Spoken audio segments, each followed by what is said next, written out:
Hello everyone, कैसे हैं आप सब लोग। आज हम करेंगे 9 अक्टूबर के इंपॉर्टेंट करंट अफेयर्स। जो लोग ये चैनल पहली बार देख रहे हैं, आप इस चैनल को सब्सक्राइब कर सकते हैं। साथ ही साथ आप लोगों को बता दूं कि कल से आप लोगों का स्टार्ट हो जाएगा 10 days strategy plan second phase जो होगा इसका। पहले हम लोगों ने देखा था कि किस तरीके से चीज़ों को रिवाइज किया जाए।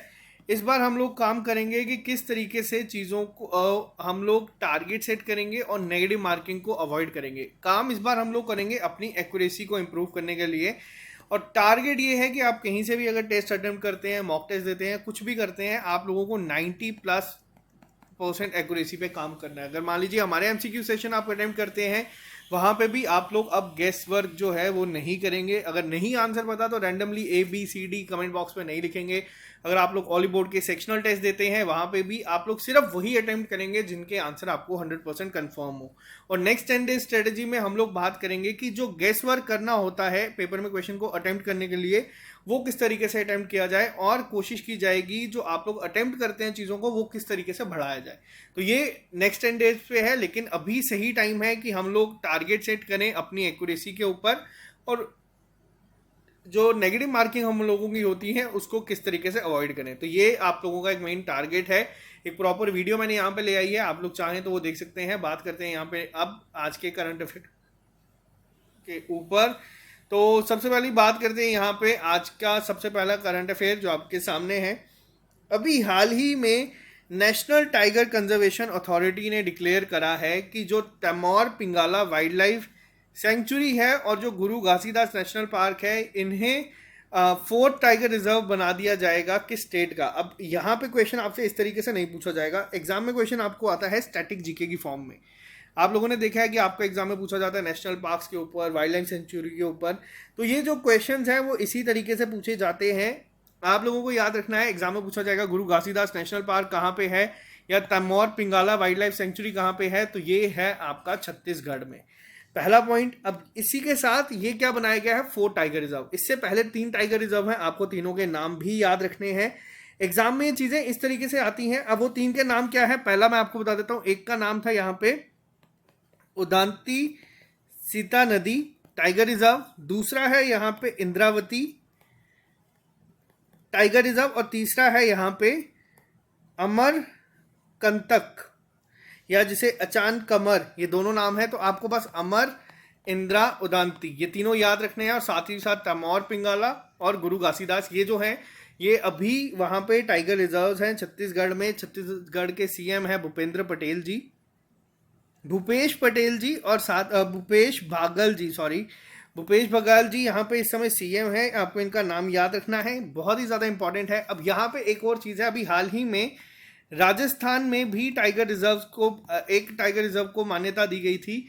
अब वो कौन सा है, आप लोगों को वो कमेंट बॉक्स में लिख के बताना। और बेस्ट ये होगा कि आप राजस्थान के भी सारे टाइगर रिजर्व के बारे में बता दें। एक रणथंभौर था। इसी तरीके से आप लोग कमेंट बॉक्स में जो 4 हैं राजस्थान के टाइगर रिजर्व, उनके बारे में लिख के बताइए। आपका होमवर्क है आज के लिए। बात करते हैं नेक्स्ट क्वेश्चन के ऊपर। अभी हाल ही में किसने ज्वाइन करा है हाई एम्बिशन कोलिशन, जिसे हम HAC भी कहते हैं, for nature and people during a ceremony with French government. बहुत ही ज़्यादा इंपॉर्टेंट है ये, आप लोगों को बता दूं। जो भी चीज़ें नेचर के रिलेटेड होती हैं, रिन्यूएबल एनर्जी के रिलेटेड होती हैं, वो एग्जाम पॉइंट ऑफ व्यू से इंपॉर्टेंट होती है।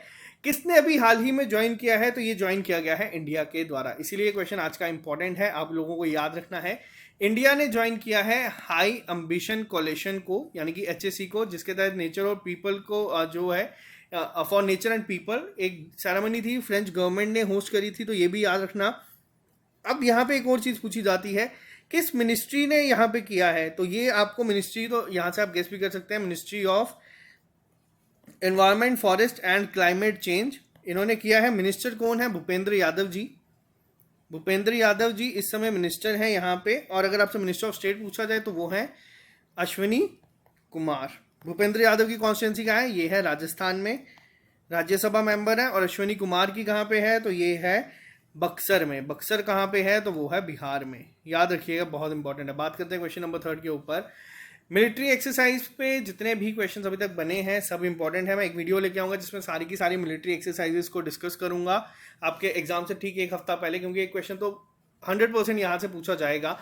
अभी हाल ही में अजय वॉरियर का 6th एडिशन जो है वो कंडक्ट करवाया गया है। ये किस किस के बीच में होती है और कहाँ पे हुई है? ये जो मिलिट्री एक्सरसाइज है ये उत्तराखंड में हुई है, ये होती है इंडिया और यूके के बीच में। अजय वॉरियर। अब यहाँ पे उत्तराखंड में स्पेसिफिकली कहाँ पे हुई है, तो उत्तराखंड में एक जगह है चौबाटिया, वहाँ पे ये मिलिट्री एक्सरसाइज हुई है। उत्तराखंड की 2 कैपिटल्स हैं, एक तो देहरादून और दूसरी है आपकी गैरसेन। वहीं अगर मैं आपको बात करूं यूके की, यूके ने भी हाल ही में ऑस्ट्रेलिया और यूएस के साथ मिलके एक कोलिशन बनाया है जिसका नाम है AUKUS, यानी कि ऑस्ट्रेलिया यूके यूनाइटेड स्टेट। और साथ ही में ऑस्ट्रेलिया यूके में होंगे आपके कॉमनवेल्थ गेम, कहाँ पे ब्रिंगम में होंगे ये, जिसमें कि इंडिया की हॉकी टीम ने विड्रॉल कर लिया है। रीज़न क्या है, वहाँ पे थोड़ा सा डिस्क्रिमिनेशन आप कह सकते हैं हुआ था क्वारंटीन रूल्स को लेके, तो जिसके तहत कोविड-19 का कंसर्न देके हॉकी टीम ने विड्रॉ कर लिया है यूके से। अब हॉकी टीम की अगर बात करें तो इम्पॉर्टेंट इसलिए क्योंकि ओलंपिक्स में इंडिया की हॉकी टीम में जो थी मेल, उन्होंने ब्रॉन्ज मेडल जीता था और फीमेल जो थी वो सेमीफाइनल तक गई थी। अब यहाँ पे इनका स्पॉन्सर कौन था, इनका स्पॉन्सर था ओडिशा गवर्नमेंट। ओडिशा में आपका जो है हॉकी का वर्ल्ड कप भी खेला जाएगा, आपको ये भी याद रखना है। बहुत ज़्यादा इंपॉर्टेंट बन जाते हैं करंट अफेयर्स आप लोगों के एग्जाम पॉइंट ऑफ व्यू से, तो इसको इंटरलिंक करें। रशिया की अगर मैं बात करूं तो रशिया ने बनाया है S-500 और साथ ही साथ जो इनकी एक मिसाइल है जिसका नाम है जेड से था, मुझे थोड़ा जेरोनिक इसका नाम थोड़ा मुझे स्ट्राइक नहीं कर रहा, आप लोग कमेंट बॉक्स में लिख के बता देना। सुपर हाइपरसोनिक मिसाइल है जिसको सबमरीन से इन्होंने जो है लॉन्च किया था, सक्सेसफुल कंडक्ट करा है इसको, तो याद रखना। बात करते हैं इसी के साथ नेपाल की। नेपाल में है आपका सार्क का हेडक्वार्टर और यहाँ पे नेपाल के साथ ही इंडिया ने जो रेल लिंक है, रेलवे का जो इनका एग्रीमेंट है उसको वापस से रिन्यू किया है। तो ये इंपॉर्टेंट करंट अफेयर्स है, आपको इस तरीके से इंटरलिंक करना इसको आना है। ये जेड से नाम जो है आप लोग कमेंट बॉक्स में लिख के बता देना, मुझे स्ट्राइक नहीं कर रहा। जिब्रॉनिक कुछ इस तरीके से नाम था, जिब्रॉनिक नहीं है, ये तो कंपनी इंडिया की। तो चलिए बात करते हैं नेक्स्ट क्वेश्चन के ऊपर। अभी हाल ही में टेक्सटाइल मिनिस्ट्री ने रिसेंटली एक MOU साइन किया है जिसके तहत कोशिश की जाएगी बूस्ट करने की सस्टेनेबल कॉटन प्रोडक्शन को। मैं आपको कॉटन के रिलेटेड एक चीज़ यहाँ पे बता दूं, मैंने आप लोगों को जो चीज़ समझाई थी पहले कॉटन के रिलेटेड कि सबसे ज़्यादा कॉटन जो है वो महाराष्ट्र में होता है, तो ये इसको करेक्ट कर लेना। सबसे ज़्यादा कॉटन इंडिया में जो उगाया जाता है ये उगाया जाता है गुजरात में। तो ये आप लोग थोड़ा सा इसको ठीक कर लीजिएगा। अगर आप लोगों ने ये वो वीडियो नहीं देखी, अगर देखी है तो उस पर प्लीज़ अपने नोट्स को एक बार ठीक कर देना। अभी हाल ही में टेक्सटाइल मिनिस्टर ने रिसेंटली लॉन्च किया है, एक MOU साइन किया है। किसके साथ किया गया है, तो ये साइन किया गया है जर्मनी के साथ। जर्मनी के साथ मिलके एक MOU साइन किया गया है जिसमें कि जो कॉटन प्रोडक्शन है उसको बूस्ट करने की बात की गई है। और साथ ही साथ आपको बता दूं 7 अक्टूबर को कॉटन डे भी ऑब्जर्व किया गया है पहली बार। तो ये चीज़ भी अब आपको याद रखना है। यहाँ पे बात हुई है लार्जेस्ट प्रोडक्शन की, तो मैं आपको थोड़ी सी चीज़ें यहाँ पे एक्स्ट्रा बता देता हूँ। अगर आपसे पूछा जाए इंडिया में सबसे ज़्यादा कॉफ़ी का कौन प्रोड्यूसर है, तो सबसे ज़्यादा कॉफ़ी बनाई जाती है कर्नाटका में। अगर आपसे पूछा जाए कि सबसे ज़्यादा टी कहाँ पे मिलती है या टी का लार्जेस्ट प्रोड्यूसर कौन है, तो वो है असम। ये नोट कर लीजिएगा, स्टैटिक जीके का पार्ट है, एग्जाम में आपको देखने को मिल सकता है। शुगर केन की अगर बात करें, गन्ना सबसे ज़्यादा कहाँ मिलता है, तो वो है यूपी में। इसी के साथ साथ सबसे ज़्यादा केले कहाँ मिलते हैं, बनाना की अगर बात की जाए तो ये मिलते हैं आपके तमिलनाडु में। तमिलनाडु के बाद अगर हम बात करें टबैको सबसे ज़्यादा कहाँ पे मिलता है, तो टबैको सबसे ज़्यादा जो है वो मिलता है आंध्र प्रदेश में। और अगर आपसे पूछा जाए कॉटन, तो कॉटन का आंसर आप लोग सही कर लीजिएगा, ये मिलता है सबसे ज़्यादा गुजरात में। ये बेसिक है, स्टैटिक जीके में इस तरीके के क्वेश्चन कई बार आपको दिखते हैं। अगर पूछा जाए वीट सबसे ज़्यादा कहाँ मिलती है, तो वीट सबसे ज़्यादा मिलती है आपकी यूपी में। गन्ना और गेहूँ दोनों आपका वहाँ पे मिलता है। सबसे ज़्यादा अगर पूछा जाए अनियन कहाँ पे मिलते हैं, तो अनियन सबसे ज़्यादा प्रोड्यूसर है लार्ज, वो है महाराष्ट्र। और महाराष्ट्र का जो वाइट अनियन है अलीबाग का, इसे क्या मिला है, इसे मिला है GI टैग। तो ये भी चीज़ आप लोग याद रखना। सबसे ज़्यादा ग्राउंड नट कहाँ पे मिलते हैं, ग्राउंड नट सबसे ज़्यादा मिलते हैं कहाँ पे, वापस से गुजरात में। इन्हें नोट कर लीजिएगा, एग्जाम पॉइंट ऑफ व्यू से ये चीज़ें बहुत ज़्यादा इंपॉर्टेंट है, मैंने यहाँ पे आपको बता दी हैं। नोट डाउन कर लीजिएगा ताकि एग्जाम में अगर पूछा जाए तो आप लोग इसका आंसर दे पाए। बात करते हैं नेक्स्ट क्वेश्चन के ऊपर। अभी हाल ही में बत्तुकम्मा एक हिंदू फेस्टिवल है जिसे सेलिब्रेट किया जाता है, जो relation between earth, water and humans is celebrated by which state recently.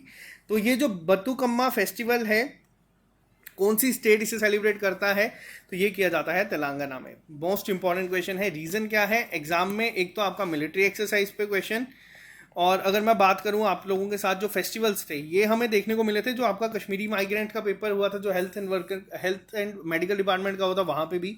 तो ये क्वेश्चन आपके एग्जाम में आपको देख सकते हैं। मैक्सिमम चांसेस ये रहते हैं कि जो करंट अफेयर्स में चीज़ें आती हैं वही एग्जाम में पूछी जाती है। तो बत्तुकम्मा कहाँ का है, तो ये बत्तुकम्मा है आपका तेलंगाना का। तेलंगाना की कैपिटल क्या है, तो तेलंगाना की कैपिटल है आपकी हैदराबाद। बात करते हैं नेक्स्ट क्वेश्चन के ऊपर। अभी हाल ही में 6S कैंपेन जो है हमारा, तो चलो SSS है, यहाँ पे लोग अब 6S तक पहुँच चुके हैं। ये जो कैंपेन है ये लॉन्च किया गया है, जिसके तहत कोशिश की जाएगी कि कस्टमर आउटरीच प्रोग्राम को जो सर्विसेज प्रोवाइड करते हैं financial rates during festival season, तो ये किसने किया है, तो ये अभी हाल ही में लॉन्च किया गया है। किसके द्वारा, तो ये किया गया है PNB के द्वारा। मोस्ट इंपॉर्टेंट होगा ये भी। 6S कैंपेन जो है इसमें जो 6S हैं वो क्या है, मैं आपको एक बार बता देता हूँ। पहला आ जाता है आपका स्वाभिमान, समृद्धि, संपर्क, शिखर, संकल्प, स्वागत। अब जो हमारे यहाँ पे बैंकिंग एक्सपीरियंस है जो ये वीडियो देख रहे हैं, आपको बता दूं, आपको ये सब याद रखना है कि एग्जाम में हो सकता है 5 ऑप्शंस आपको इस तरीके से दिए और 6th ऑप्शन आपको पूछा हो जाए, 5वां ऑप्शन दिया जाएगी इनमें से कौन सा ऐसा है जो इसका कैंपेन का पार्ट नहीं है। PNB ने इसको लॉन्च किया, तो याद रखना। हम तो अभी चलो 3S तक ही थे, लोग आगे बढ़ रहे हैं, 6X तक पहुंच चुके हैं। तो चलिए बात करते हैं नेक्स्ट क्वेश्चन के ऊपर। ये क्वेश्चन भी बहुत ज़्यादा इंपॉर्टेंट है। अभी हाल ही में आप लोगों ने देखा था कि एयर इंडिया काफ़ी ज़्यादा फाइनेंशियल लॉसेस से गुजर रहा था। तो एयर इंडिया को हाल ही में जो फाइनल बिड है वो किसने जीती है, जिसके तहत बाय सबमिटिंग 18,000 करोड़ रुपीस।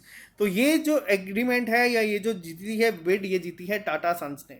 और बहुत हैरानगी की बात ये है कि पहले जब जो एयर इंडिया है ये टाटा एयरलाइन से ही लिया गया था, उसी को ही एयर इंडिया बनाया गया था, तो ये गवर्नमेंट को बेच दिया गया था। तो ये वापस से अब इन्होंने लिया है, तो ये आपको याद रखना है, इंपॉर्टेंट है एग्जाम पॉइंट ऑफ व्यू से भी। बात करते हैं नेक्स्ट क्वेश्चन के ऊपर।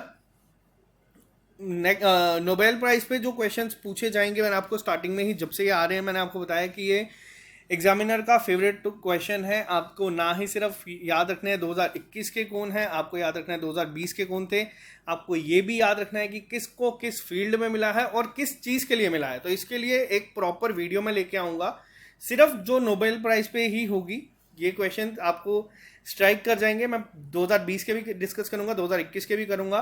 तो यहाँ पे अब आपको बताना है ये जो पीस प्राइज है, जिसे बहुत ही बड़ा प्राइज माना जाता है वैसे भी, तो ये किसे दिया गया है, तो ये अवार्ड मिला है 2 लोगों को, एक आगे मारिया रेसा और एक आगे आपके डिमित्री मोरोटोव। तो ये इन्हें दिया गया है। मारिया रेसा कौन है, ये जर्नलिस्ट हैं, कहाँ से हैं, तो ये है फिलीपीन से। और जो डिमित्री मोरोटोव हैं ये भी जर्नलिस्ट हैं, कहाँ से, ये है रशिया से। तो इन्हें ये मिला है, किसके लिए मिला है, जो इन्होंने एफर्ट डाले हैं to protect the freedom of expression, तो इसके लिए इन्हें अवार्ड दिया है। और मारिया रेसा जो है ये 18th वुमेन बनी है जिन्हें नोबेल पीस प्राइज का अवार्ड मिला है। तो ये आपको थोड़ी सी चीज़ें याद रखनी है, बहुत ही ज़्यादा इंपॉर्टेंट है ये दोनों नाम एग्जाम पॉइंट ऑफ व्यू से। और कमेंट बॉक्स में आपको पता होमवर्क क्या है, आपको सारे पुराने वाले जो हम डिस्कस करें हैं उनका लिख के बताना है। फिजिक्स, केमिस्ट्री, लिटरेचर और जो आपका मेडिसिन में है वो किसे मिला। बात करते हैं नेक्स्ट क्वेश्चन के ऊपर। अभी हाल ही में किसने डिलीवर करा है heaviest semi cryogenic propellant tank, जिसका नाम है SC120 LOX, इसरो को दिया गया है। किसने बनाया है ये तो ये आपको याद रखना है, ये बनाया गया है हिंदुस्तान एरोनॉटिक्स लिमिटेड के द्वारा। तो ये पॉइंट भी आपको याद रखना है। तो बात करते हैं नेक्स्ट क्वेश्चन के ऊपर। अभी हाल ही में साइक्लोन गुलाब जो है वो स्टार्ट हुआ था बे ऑफ बंगाल में और इफेक्टेड इसने काफ़ी करा ईस्ट कोस्ट को। तो इसको जो है वापस से इसको किया गया है और इसका नाम क्या रखा गया। अब यहाँ पे आपको एक चीज़ बताता हूँ, बहुत इंटरेस्टिंग चीज़ है ये जो नाम है जो आप लोगों ने देखे साइक्लोन गुलाब यहाँ पे देख रहे हैं। पहला क्वेश्चन यहाँ पे बनता है, ये जो साइक्लोन गुलाब आया है इसका नाम किसने सजेस्ट किया था, आया कहाँ पे, बे ऑफ बंगाल में आया है। ईस्ट कोस्ट रीजन को इन्होंने अफेक्ट किया है। ईस्टर्न कोस्ट में अगर मैं बात करूँ तो उड़ीसा आता है, आपका आंध्र प्रदेश आता है। अब एग्जाम में अगर पूछा जाए कि साइक्लोन गुलाब का नाम गुलाब किसने रखा था, तो इंडिया में अब ये साइक्लोन आया, लेकिन ऐसा नहीं है कि नाम इंडिया रखेगा, इसका नाम रखा गया था पाकिस्तान के द्वारा। पहला पॉइंट याद रखना बहुत इंपॉर्टेंट है। अब ये जो रीमर्ज हुआ है, इसको क्या नाम दिया गया है? इसको नाम दिया गया है साइक्लोन शाहीन। अब ये पूछा जाए शाहीन नाम किसने दिया है, तो शाहीन नाम दिया गया है कतर के द्वारा, जिसका शाहीन का मतलब होता है रॉयल वाइट फैल्कन। तो ये तो आपको पता है, गुलाब का मीनिंग तो रोज होता है, क्योंकि साइक्लोन रोज की फॉर्म में आता है, तो ये अलग चीजें हैं। तो ये याद रखना कि नाम किसने सजेस्ट किया है, ये बहुत ज़्यादा इंपॉर्टेंट है। अब एक और चीज़ मैं आपको बता दूं कि क्या ये नाम अभी प्रिडिक्ट होते हैं, ऐसा नहीं है। साइक्लोन्स के नाम पहले ही आ जाती है, एक लिस्ट आती है वर्ल्ड मेट्रोलॉजिकल ऑर्गेनाइजेशन के द्वारा। तो ये आप लोगों को चीज़ें याद रखनी है। तो ये नाम की लिस्ट पहले ही आ जाती है, पहले जो गुलाब था, नेक्स्ट जो है वो शाहीन होगा। ये चीज़ें याद रखना बहुत इंपॉर्टेंट है एग्जाम पॉइंट ऑफ व्यू से। बात करते हैं नेक्स्ट क्वेश्चन के ऊपर। एयरफोर्स डे ऑब्जर्व किया गया, ये 89th एयरफोर्स डे था, जिसका नाम रखा गया है स्वर्णिम विजय वर्ष। तो ये जो ऑब्जर्व किया गया है, किस डेट को किया जाता है? एयरफोर्स डे ऑब्जर्व किया जाता है इंडिया में 8 अक्टूबर को। तो ये चीज़ याद रखना। अब बात यहाँ पे अगर मैं करूँ कि आपसे पूछा जाए कि इंडियन एयरफोर्स के इस समय चीफ कौन है, अभी हाल ही में ये चेंज हुए हैं, इनका नाम है VR चौधरी जी। तो ये भी याद रखना, ये एग्जाम में पॉइंट ऑफ व्यू से इंपॉर्टेंट है, अभी हाल ही में चेंज हुए हैं। बात करते हैं नेक्स्ट क्वेश्चन के ऊपर। अभी हाल ही में India first smartphone based e voting solutions launch by which state? तो ये किसके द्वारा लॉन्च किए गए हैं? ये अभी एक अगर मैं बात करूँ तो ये टेस्ट किए गए हैं एक डमी इलेक्शन की फॉर्म में। तो ये किसने किया है? तो ये किया गया है तेलंगाना ने ही वापस। तो ये बहुत इंपॉर्टेंट है, एग्जाम पॉइंट ऑफ व्यू से आपको याद रखना है, एग्जाम में ये चीज़ें पूछी जाती हैं। और तेलंगाना की एक जगह है काकतिया रुद्रेश्वरम, यानी कि जिसे हम रामप्पा टेम्पल भी कहते हैं। ये बनाई गई है इंडिया की 39th यूनेस्को हेरिटेज साइट। और 40th जो है वो है धोलावीरा। अगर पूछा जाए टोटल कितनी है तो वो है 40। अगर आपसे एग्जाम में पूछा है रामप्पा कौन सी थी तो वो है 39, तेलंगाना में है ये। तो ये थे आज के important current affairs. I hope आपको ये सेशन पसंद आया होगा। और अभी भी मुझे वो याद नहीं आ रहा नाम कि वो कौन सा था, अगर आपको याद आ जाता है तो रशिया ने जो लॉन्च किया था हाइपरसोनिक मिसाइल, तो उसके बारे में बता देना। तो चलिए आज के लिए सिर्फ इतना ही, मिलते हैं बहुत जल्द नए लेक्चर के साथ। इस चैनल को सब्सक्राइब कर लीजिए ताकि आप लोगों को हर एक अपडेट मिलता रहे। और अगर आप लोगों को कोई भी प्रॉब्लम आती है आप कमेंट बॉक्स में लिख के बता सकते हैं। आप लोग हमारा फेसबुक ग्रुप ज्वाइन कर सकते हैं, वहाँ पे आप लोग कोई भी डाउट अपना पोस्ट कर सकते हैं। मे बी अप्रूव होने में थोड़ा सा टाइम लगे, बट वो अगर अप्रूव करने लायक होगा तो हम ज़रूर करते हैं। और अगर आप लोग टेलीग्राम पे, अब हम लोगों ने एक सीरीज शुरू की है कि आप लोग जैसे इंस्टाग्राम काफ़ी ज़्यादा यूज़ करते हैं, तो वहाँ पे भी अब आपको डेली करंट अफेयर्स मिलेंगे पिक्चर्स के साथ, ताकि आप लोग उसको स्क्रॉल करते जाएं और आपको एग्जाम में स्ट्राइक करें। तो चलिए आज के लिए सिर्फ इतना ही, मिलते हैं बहुत जल्द नए लेक्चर के साथ। और आप लोगों के लिए जो लोग जम्मू से हैं, मैं आपको कल भी मैंने एक चीज़ का हिंट दिया था, प्रॉपर तरीके से आपको मैं इन्फॉर्म करूँगा। बहुत जल्द जम्मू में आने वाली है SSS लाइब्रेरी, जिसके तहत आप लोगों को क्या होगा, जो भी बच्चे यहाँ पे आना चाहते हैं, जिनको एक एटमॉस्फेयर चाहिए, मेरा मेन टारगेट इस चीज़ को शुरू करने का यही है कि जो बच्चा यहाँ पे आएगा वो सिलेक्शन लेके यहाँ से जाएगा। प्रॉपर गाइडेंस यहाँ पे मिलेगी आपको, एक ऐसा एटमॉस्फेयर मिलेगा जहाँ पे आप लोग बैठ के पढ़ सकेंगे। तो ये मैं पूरा एक डिटेल में आपको बताऊंगा कि बाकी सब चीज़ों से अलग क्यों होगी, इस पर भी काम चल रहा है, बहुत जल्द मैं आपको इन्फॉर्म कर दूंगा। तो चलिए आज के लिए सिर्फ इतना ही, मिलते हैं आप लोगों से नए लेक्चर के साथ बहुत जल्द। दीजिए इजाज़त, bye bye, take care, all the best.